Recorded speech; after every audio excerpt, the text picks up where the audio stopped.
Friends, this is Akanksha Singh. Welcome study by Athar Singh. I hope friends आप लोग बहुत अच्छे होंगे। फ्रेंड्स, इंग्लिश लिटरेचर के इंपॉर्टेंट क्वेश्चन की प्रैक्टिस होगी। इसके पहले डॉक्टर रंजीत सिंह की बुक से हमने प्रैक्टिस किया था, राइट। आज भी डॉक्टर रंजीत सिंह की बुक से प्रैक्टिस करेंगे, बट मैंने अदर बुक से भी इम्पोर्टेंट क्वेश्चन लिए हैं जो आपके एग्जाम को काफ़ी हेल्प मिलेगा, राइट फ्रेंड्स। तो चलिए वीडियो को स्टार्ट करते हैं। फ्रेंड्स, आज हम ब्रिटिश राइटर, इंडियन राइटर, आपके अमेरिकन राइटर एंड ग्रामर की क्वेश्चंस पे प्रैक्टिस करेंगे, राइट। तो फिर चैनल को आप लाइक सब्सक्राइब शेयर जरूर कर दिया कीजिए, और मैं काफ़ी मेहनत करने के बाद आपको नोट्स दे पाती हूँ, तो प्लीज़ आप चैनल को सब्सक्राइब कर दिया कीजिए, राइट फ्रेंड्स। तो चलिए वीडियो को स्टार्ट करते हैं। Hardy received the love of music violin from his, ठीक है। ये कह रहे हैं कि हार्डी को संगीत से बहुत प्रेम था, ठीक है। हार्डी को संगीत से बहुत प्रेम था। ये जो इनका प्रेम था, संगीत का प्रेम, यस, ये देखिए वायलिन दिया है ना। वायोलिन किससे प्राप्त किए थे, यानी कि उन्होंने किससे सीखा था। तो फादर से सीखे थे, मदर से सीखे थे, अंकल से सीखे थे, टीचर से सीखे थे। तो इसका राइट आंसर ए होगा फ्रेंड्स, वो अपने फादर से सीखे थे, ठीक है। वायलिन वो किससे सीखे थे, अपने फादर से सीखे थे। 95 क्वेश्चन को देखिए। Before moving to London in 1862 Hardy trained as what, ठीक है। तो इसका राइट आंसर है फ्रेंड्स ए, आर्किटेक्ट, ठीक है। इसका राइट आंसर ए है। 96 क्वेश्चन को देखिए। व्हाट इज मीन्ड बाई वेक्सेक्शन, ठीक है। इसका मीन क्या है, ये आपको बताना है कि मतलब कि वेसिक्स मतलब क्या है, क्या है वो। तो the region in which Hardy's novels are set है, बी है the town Hardy belong to है, सी है his ancestors come from his place है, डी है नन ऑफ दीज। तो इसका राइट आंसर ए है फ्रेंड्स, यस, इसका राइट आंसर ए है। 97 क्वेश्चन को देखिए। हार्डी इज कॉल्ड अ, ठीक है। Hardy is called a, Hardy को एक कहा जाता है, क्या कहा जाता है, classical novelist, adult novelist, regional novelist, experimental novelist. तो फ्रेंड्स उनको कहा जाता था सी, ठीक है, रीजनल नोवेलिस्ट कहा जाता था। राइट आंसर है सी। 98 क्वेश्चन को देखिए। Who called 18th century an age of prose and reason, ठीक है। Who called 18th century an age of, जो कौन कहा कि 18th century an age of prose and reason है, ठीक है। मैथ्यू अर्नोल्ड ने कहा, टी.एस. इलियट ने कहा, एमर्सन ने कहा कि जे.एस. रैनसम ने कहा। किसने कहा 98 का राइट आंसर, तो इसको कहा मैथ्यू अर्नल्ड साहब ने कहा था कि 18th century an age of prose and reason, right. 99 question को देखिए। Arnold selects the some passages from Homer, Dante, Shakespeare and Milton to prove his. 99 का राइट आंसर बताइए क्या है कि अर्नोल्ड सेलेक्ट्स सम, कुछ passages from Homer, Dante, Shakespeare and Milton to prove his. तो A है टच स्टोन मेथड है, cultural method है कि लिटरेरी मेथड है कि रिलीजियस मेथड है, क्या है, तो ये है टच स्टोन मेथड, ठीक है। राइट आंसर उसका क्या है, राइट आंसर ए है। 100 देखिए। Who said Chaucer lacks high seriousness, कौन कहा, ठीक है, किसने कहा कि चौसर लेक्स हाई सीरियसनेस। 100 का कोलरिज, टेनिसन, मिल्टन, अर्नोल्ड। ए सही है, बी सही है कि सी सही है कि डी सही है, तो इसका राइट आंसर है फ्रेंड्स, इसका राइट आंसर है डी। अर्नोल्ड साहब ने कहा था कि Chaucer lacks high seriousness, right. 101 question को देखिए। In which category will you place Arnold as a critic, इसका क्या होगा, रोमांटिक, मार्क्सिस्ट होगा, एस्थेटिक होगा, क्लासिसिस्ट होगा। इसका राइट आंसर बताइए कि in which category will you place Arnold as a critic. इसका राइट आंसर है क्लासिसिस्ट। ठीक है, इसका राइट आंसर है डी। 102 क्वेश्चन को देखिए। Who among the following later embraced Islam. इसको बताइए। ये क्वेश्चन आई थिंक हो गया होगा फ्रेंड्स, क्योंकि कमला दास को मैंने पढ़ाया है, बहुत अच्छे से पढ़ाया है।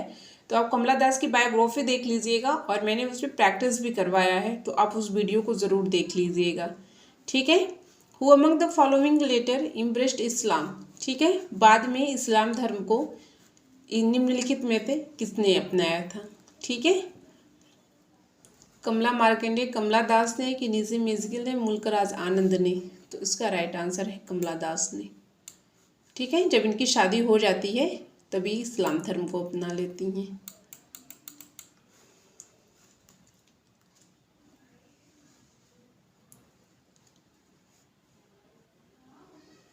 तो जब इनकी शादी हो जाती है फ्रेंड्स, थोड़ा सा हो सकता है आप कंफ्यूज हो जाएं, मैं थोड़ा सा डिटेल में जानकारी दे देना चाहती हूँ कि इनकी जब ये इनकी जो फर्स्ट शादी रहती है वो तो बहुत सक्सेस रहती नहीं है। जब ये सेकेंड बार इनको एक मुस्लिम से प्यार हो जाता है, ठीक है, तो वो उससे शादी करना चाहती हैं। तो उसने डिमांड रखा कि अगर इस्लाम धर्म अपना लोगी तो उसके बाद मैं तुमसे शादी कर लूँगा। तो इन्होंने, कमला दास ने इस्लाम धर्म को अपना लेती हैं, उसके बाद भी वो शादी उनसे नहीं करता है। राइट, चलिए 103 क्वेश्चन को देखिए। कमला दास डाइड इन ईयर्स। कमला दास किस ईयर्स मरी थी। ठीक है, अगर आपने इनकी बायोग्राफी देखे होंगे फ्रेंड्स तो आपको बहुत अच्छे से समझ में आ जाएगा कमला दास को। ठीक है, आप उसको जरूर देख लीजिएगा और मैंने प्रैक्टिस भी करवाया है, आप उसको भी जरूर देख लीजिएगा, इंडियन राइटर को। राइट फ्रेंड्स, चलिए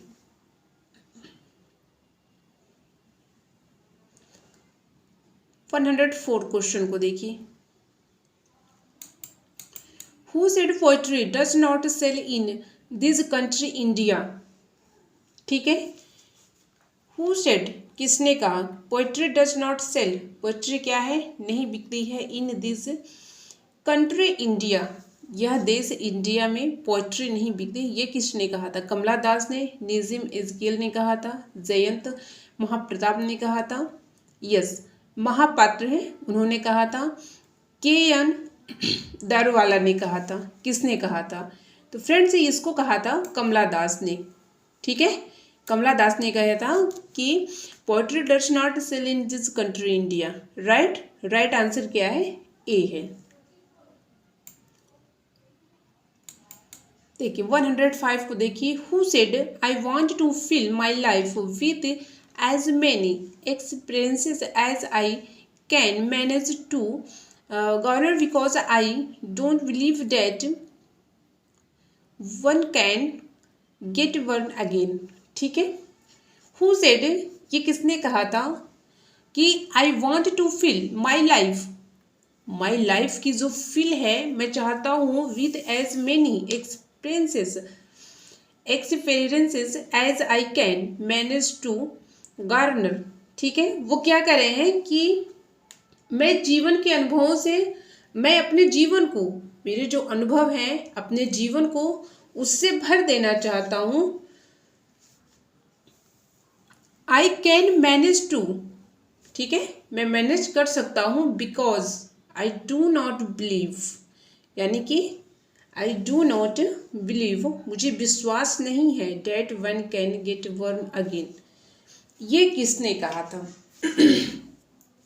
ऑप्शन ए है Kamala Das in an interview with Shobha Warrier, B Kamala Das in her poems, C Kamala Das in her autobiography, D she did not say so.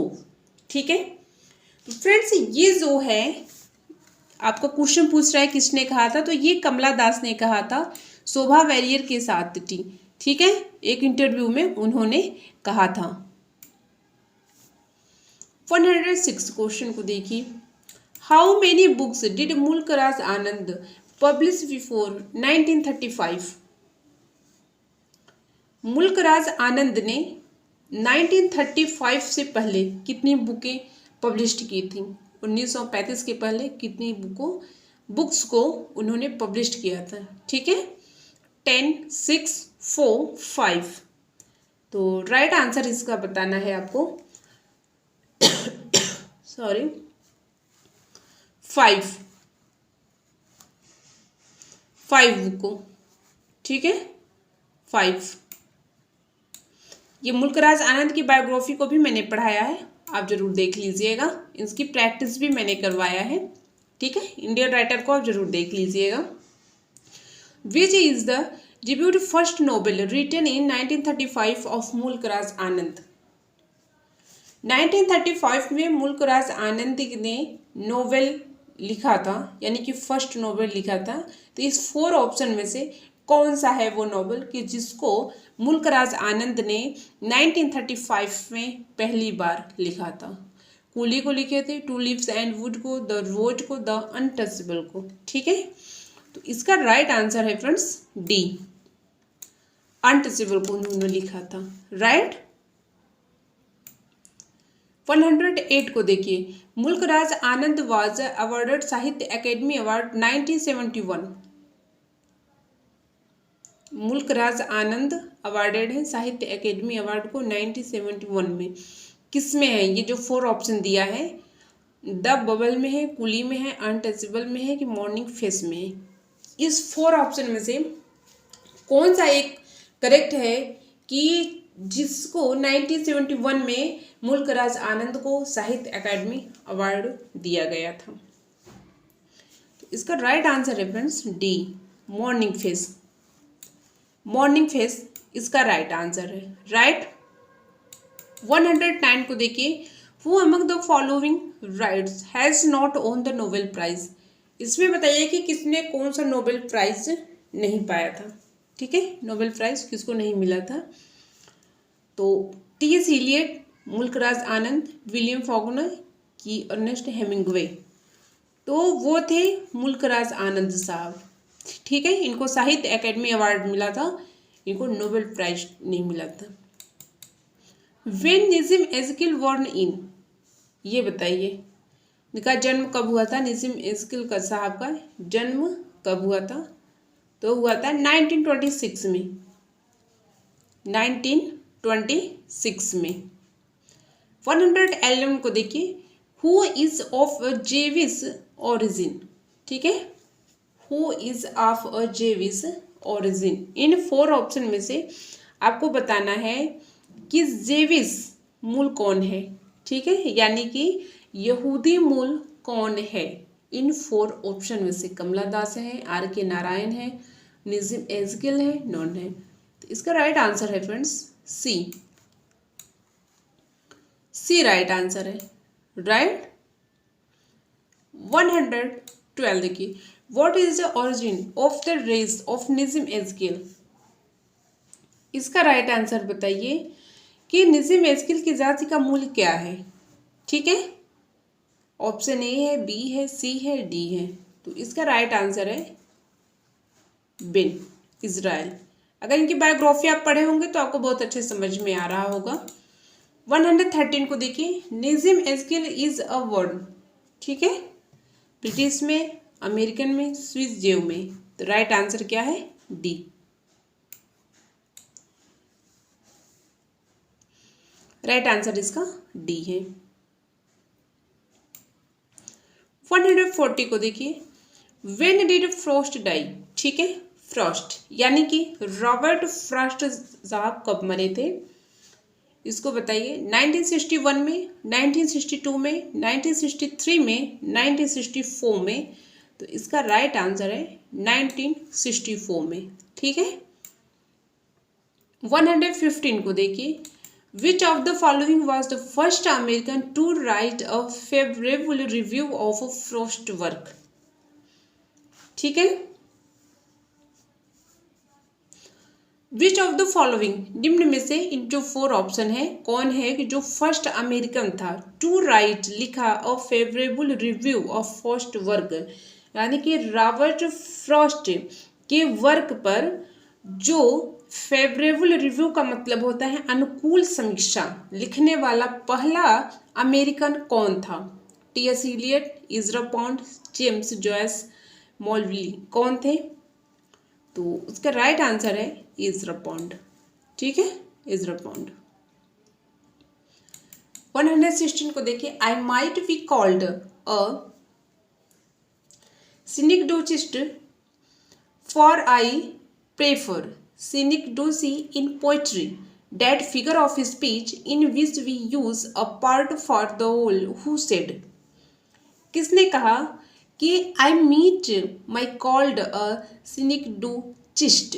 ठीक है, मुझे एक सिनिकडोचिस्ट कहा जाता है।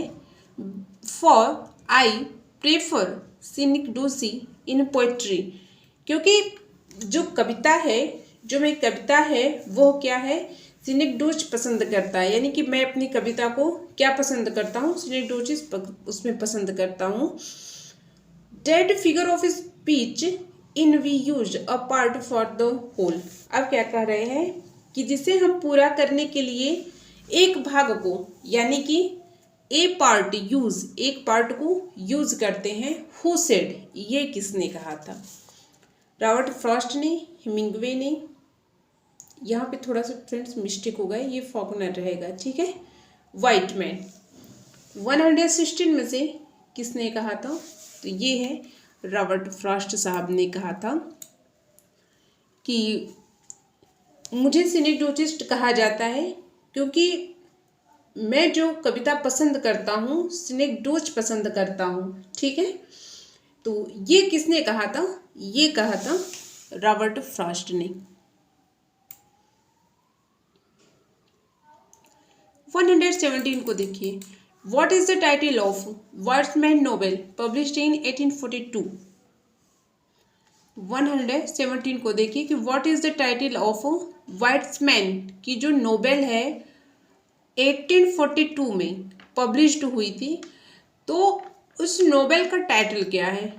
इन 4 ऑप्शन में से आपको बताना है। ठीक है, इन 4 ऑप्शन में से आपको बताना है। तो राइट आंसर है Franklin Evans or the inebriate. ठीक है, इनिब्रेट।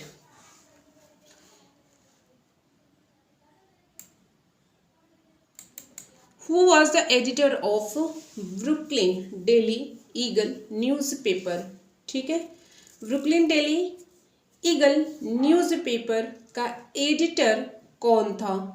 वाइटमैन, फ्रॉस्ट, फॉकनर, कौन है? इसका राइट आंसर आपको बताना है, तो वो है वाइटमैन। वॉल्ट विटमैन है, फुल नेम है इनका। ठीक है, 119 को देखिए, who founded an anti slavery newspaper called a weekly Freeman? 119 का राइट आंसर है ए, वॉल्ट वाइटमैन। ठीक है, वॉल्ट वाइटमैन, आप इसको याद रखिएगा, वीकली फ्रीमैन।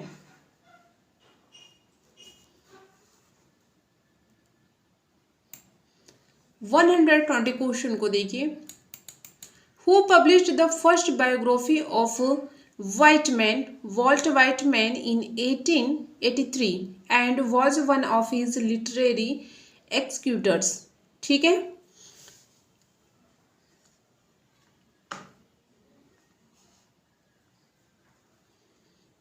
देखिए, इन 1883 यानी कि 1883 में किसने 1883 में वाइटमैन की पहली जीवन वॉल्ट वाइटमैन पब्लिश्ड की और उसने लिटरेरी एक्सक्यूटर में से एक है। ठीक है, ये किसने पब्लिश्ड किया था? तो ए है, बी है, सी है, डी है। तो इसका राइट आंसर आपको बताना है, तो इसका राइट आंसर है ए। ठीक है, इसका राइट आंसर ए है, रिचर्ड मैरिस वके। ठीक है,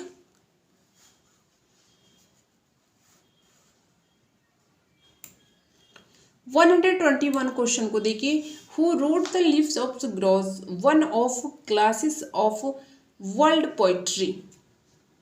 हु रोट, ये किसने लिखा है कि लिव्स ऑफ ग्रॉस? ठीक है, किसने लिखा? One of the classics of world poetry. Walt Whitman है, रॉबर्ट फ्रॉस्ट है, टी.एस. इलियट है, एमिली डिकिंसन है। तो इसका राइट आंसर बताइए। वॉल्ट विटमैन इसका राइट आंसर है। ठीक है,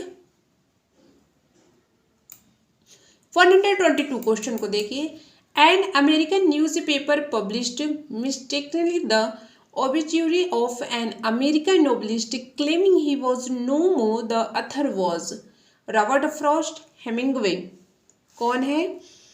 तो उनका राइट आंसर है बी। राइट आंसर है बी, हेमिंगवे। 123 को देखिए। Whose wife disliked Hemingway from the very beginnings. ठीक है, ये आपको बताना है कि हुज वाइफ यानी किसकी वाइफ डिसलाइक करती थी हेमिंगवे साहब को फ्रॉम एवरी बिगिनिंग। ठीक है, शुरू से ही किसकी पत्नी हेमिंगवे साहब को पसंद नहीं करती थी। ठीक है, यही मतलब है कि डिसलाइक करती थी। फ्रॉस्ट वाइफ, हेमिंगवेज वाइफ की, फिट्जरल्ड्स वाइफ, जेल्डा की, फॉकनर्स वाइफ किसने किया था?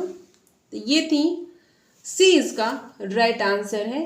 Fitzgerald wife's Zelda. ठीक है, राइट आंसर है सी। 124 क्वेश्चन को देखिए। Hemingway once dragged a wounded Italian soldier to safety in spite of his own injuries. For this brave deed the Italian government awarded him. ये आपको बताना है कि हेमिंगवे वंस एक बार ड्रैग्ड अ वुंडेड इटालियन सोल्जर। ठीक है, एक इटालियन सोल्जर था कि जिसकी जान हेमिंगवे साहब ने बचाई थी। ठीक है, उसके यानी कि उन्होंने सुरक्षा किया था। For his brave did the Italian government award. इस ब्रेव यानी कि बहादुरी काम के लिए इटालियन गवर्नमेंट ने उनको कौन सा अवार्ड दिया था? हेमिंगवे साहब को कौन सा अवार्ड दिया था?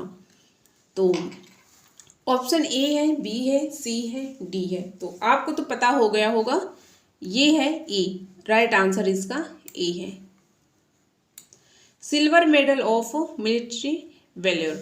ठीक है, उनको जो है कि यही सैन्य वीरता का रजत पदक दिया गया था। किसको? हेमिंगवे साहब को। ठीक है, 125 क्वेश्चन को देखिए। What was the original title of Hemingway's novel the sun also rises. ठीक है, 125 को देखिए कि what was the original title. ठीक है, जो ओरिजिनल टाइटल है हेमिंगवेज नोवेल की, जो हेमिंगवे साहब की नोवेल है द सन आल्सो राइजेस, तो उसका टाइटल क्या है? तो उसका राइट आंसर है friends Fiesta. Right answer A है। 126 देखिए। What was the original title of Hemingway last novel the old man and the sea. What was the original title? Hemingway की लॉस्ट नोवेल है the old man and the sea. तो उसका title क्या है? तो उसका टाइटल है the sea in being. Right answer है ए। 127 क्वेश्चन को देखिए। When did Faulkner receive the Nobel prize. ठीक है, व्हेन डिड फॉकनर साहब ने नोबेल प्राइज को कब रिसीव किया था? 1949 में, 1950 में, 1951 में, 1952 में। ठीक है, तो इसका राइट आंसर है 1949 में। राइट आंसर इसका ए है।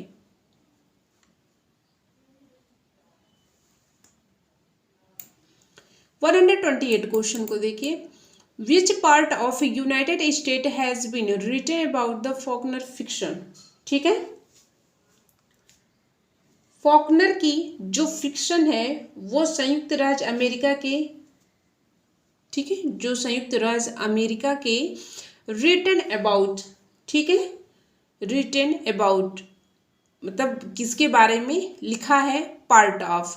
ठीक है, अब इसको थोड़ा सा हम अच्छे से देख लेते हैं कि फॉकनर की जो फिक्शन है वो संयुक्त राज्य अमेरिका के किस भाग के बारे में लिखा गया है? ठीक है, संयुक्त राज्य अमेरिका के किस भाग के बारे में लिखा गया है? नॉर्थर्न के, साउथर्न, ईस्टर्न, वेस्टर्न? 128 बी इसका राइट आंसर है। 129 को देखिए, Faulkner's characters experience defeat but they do not withdraw for Faulkner the keyword is. ठीक है, आपको ये बताना है कि फॉकनर्स कैरेक्टर्स, जो फॉकनर्स आपके जो कैरेक्टर्स हैं, एक्सपीरियंस डिफीट, ठीक है, जो उनके एक्सपीरियंस हैं यानी कि जो उनके अनुभव है वो हार है। ठीक है, लेकिन बट डू नॉट विदड्रॉ, वो पीछे नहीं हटते। तो for Faulkner the keyword is, तो वो आपको बताना है। ठीक है, जो फॉकनर के कैरेक्टर हैं वो हार का अनुभव करते हैं। ठीक है, वो हार का अनुभव करते हैं बट लेकिन वो पीछे नहीं हटते। तो ऑप्शन ये है डूम, डेस्टिनी, विल, डेथ। ठीक है, डूम का मतलब है कयामत, डेस्टिनी भाग्य, विल डेथ। ठीक है, तो ये है कयामत। ए इसका राइट आंसर है।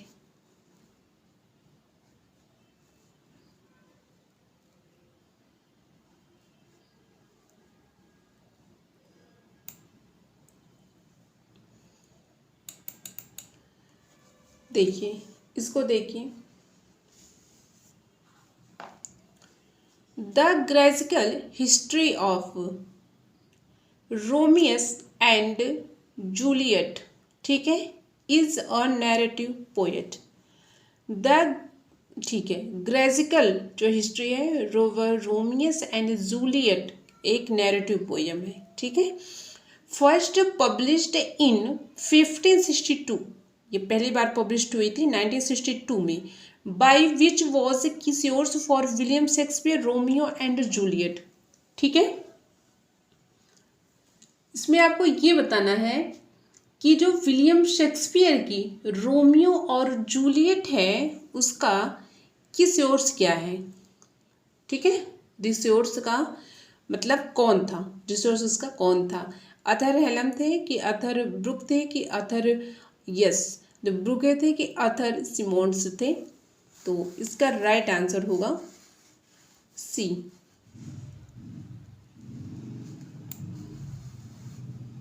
ठीक है, इसका राइट आंसर है फ्रेंड्स सी है।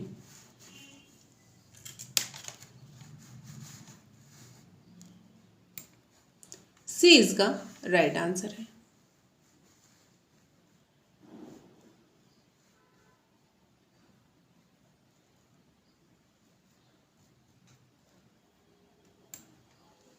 वन 131 को देखिए, the age of Milton had 3 kinds of poets.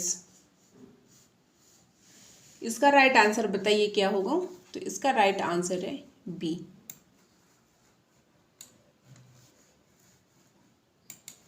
B इसका राइट आंसर है।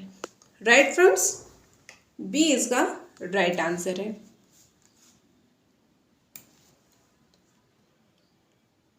वन 132 क्वेश्चन को देखते हैं। ये ग्रामर के क्वेश्चन है फ्रेंड्स। ठीक है, यहाँ से ग्रामर के क्वेश्चन स्टार्ट होते हैं। तो चलिए इसको जरा देखते हैं। Complete the sentences with the appropriate preposition. Right, यहाँ पे एंड रहेगा। ठीक है, यहाँ पे एंड रहेगा, प्रीपोजिशन है। चलिए, सिल्क वर्म फीड मुलबरी ट्रीज। अब ये बताइए क्या है, ये क्या हो गया। सिल्क वर्म का मतलब समझ रहे हैं क्या है, रेशम कीट, फीड। ठीक है, सहतूत ये होता है। मुल्कबेरी का मतलब होता है सहतूत के पेड़। अब जहाँ पे पेड़ की बात आ गई तो अब आप ये बताइए एट, ऑन, बाय, आफ्टर क्या है। तो ये होगा, इसका प्रीपोजिशन राइट होगा ऑन। ठीक है, इसका क्या होगा, ऑन होगा। 133 को देखिए, I do not agree your proposal. क्या कह रहा है कि मैं सहमत नहीं हूँ, योर प्रपोजल, जो आपका प्रस्ताव है मैं उससे सहमत नहीं हूँ। तो अब ये 4 ऑप्शन दिया गया है, इस प्रीपोजिशन में से आप कौन सा इसमें यहाँ पे रखेंगे कि जिससे आपका ये सेंटेंस करेक्ट हो जाए। विद होगा, फ्रॉम, टू, ऑन, क्या होगा 133 में। तो इसका राइट आंसर होगा फ्रेंड्स 2 होगा। ठीक है, आई डू नॉट एग्री, यानी कि मैं एग्री नहीं हूँ आपसे। ठीक है, मैं आपसे एग्री नहीं हूँ, तो टू क्या कर रहा है, टू दोनों लोगों को क्या कर रहा है, जोड़ रहा है। तो आई डू नॉट एग्री, मैं एग्री नहीं हूँ आपके प्रपोजल से, मैं एग्री नहीं हूँ। 134 देखिए, we heard it our meeting. 134, yes, we heard, हमने सुना। अब यहाँ पे क्या आप भरें ऐसा कि जिससे आपका सेंटेंस करेक्ट हो जाए। It, our meeting. ठीक है, तो इसको देखते हैं। इसका होगा of, through, at, during, of, during, of, in. देखिए मीटिंग, मैंने सुना कि आपकी जो कि हमारी मुलाकात होगी मीटिंग के बाद। ठीक है, अगर ये सेंटेंस बैठा है तो यहाँ पे यानी कि मीटिंग के दौरान। ठीक है, दौरान, तो आपको यहाँ पे क्या करना पड़ेगा, यहाँ पे आपको, अगर सी आपका करेक्ट आंसर है, ठीक है, अगर सी करेक्ट आंसर है तो वी हियर्ड ऑफ, ठीक है, हमने सुना कि, इट, ड्यूरिंग आवर मीटिंग, हमारी मुलाकात मीटिंग के दौरान होगी। ठीक है, हमने सुना कि हमारी मुलाकात मीटिंग के दौरान होगी। 135 क्वेश्चन को देखते हैं। Fill in the blanks with the appropriate option. ठीक है, इसमें ऑप्शन आपको भरना है। तो चलिए देखते हैं। The clerk was by the officer for his negligence. आपको ये बताइए आप क्या यहाँ पे भरेंगे कि जिससे आपका सेंटेंस करेक्ट हो जाए। क्लर्क को ऑफिसर के, बाई है ना, तो ऑफिसर के द्वारा उसकी लापरवाही, ठीक है। तो आप इसमें कौन सा सेंटेंस भरेंगे कि जिससे आपका करेक्ट हो जाएगा। ऑप्शन ए है पुल्ड डाउन, ऑप्शन बी है पुल्ड अप, ऑप्शन सी है पुल्ड ऑफ, ऑप्शन डी है पुल्ड इन। तो इसकी राइट आंसर आपको बताना है। तो इसका राइट आंसर है पुल्ड अप। ठीक है, पुल्ड अप। 136 क्वेश्चन देखिए। Our house was a few days ago. ठीक है, हमारा घर कुछ दिन पहले था। तो ब्रोकन इनटू, यस, यहाँ पे ब्रोकन रहेगा। ठीक है, डी की जगह एन रहेगा। ब्रोकन इनटू, ब्रोकन ओपन, तो ब्रोकन इनटू। ठीक है, ब्रोकन इनटू है। तो इसमें आपको बताइए 136 में आप क्या ऐसे भरें कि जिससे आपका सेंटेंस करेक्ट हो जाए। तो यहाँ पे हो जाएगा बी, ब्रोकन इनटू। ठीक है, हमारा घर टूट गया कुछ दिन पहले, यानी कि कुछ दिन पहले था। ठीक है, अब हमारा घर क्या है, वो घर क्या है, टूट गया। ठीक है, फिर से देखेंगे। हमारा घर टूट गया कुछ दिन पहले था। ठीक है, जो हमारा घर कुछ दिन पहले था वो क्या है, टूट गया। 137 को देखिए। I have not been to cinema for ages, we go a lot. 137, इसमें क्या भरे, तो इसमें आप यूज्ड टू को कर देंगे तो आपका करेक्ट सेंटेंस क्या हो जाएगा, करेक्ट हो जाएगा। राइट। 138 को देखिए। In which sentences as is use as conjunction. ये आपको बताना है कि विच सेंटेंसेस, ये जो 4 ऑप्शन दिया गया है इसमें एज का यूज जो कंजक्शन के रूप में एज का 4 ऑप्शन में से किस में किया गया है। सी वॉक्ड एज फर्स्ट, ठीक है, first as she could, she likes the same colour as I do, as he was poor, I helped him, none of this. ये है कंजक्शन के रूप में सी का राइट आंसर है। ठीक है, सी इसका राइट आंसर है। 139 देखिए, which of the following sentences in passive voice. ठीक है, अब इसमें आपको चूज करना है कि इसमें कौन सा पैसिव वॉइस है। ठीक है, I want to purchase a plot here. B को देखते हैं, she knows swimming very well. C को देखते हैं, you can not complete, compel है, सॉरी कंपेल है। सी को फिर से देखते हैं, you can not compel in the game this year. D को देखते हैं, she was awarded the British counselling scholarship in 1999। तो इसका राइट आंसर है friends D, she was awarded the British council. ठीक है, स्कॉलरशिप इन 1999।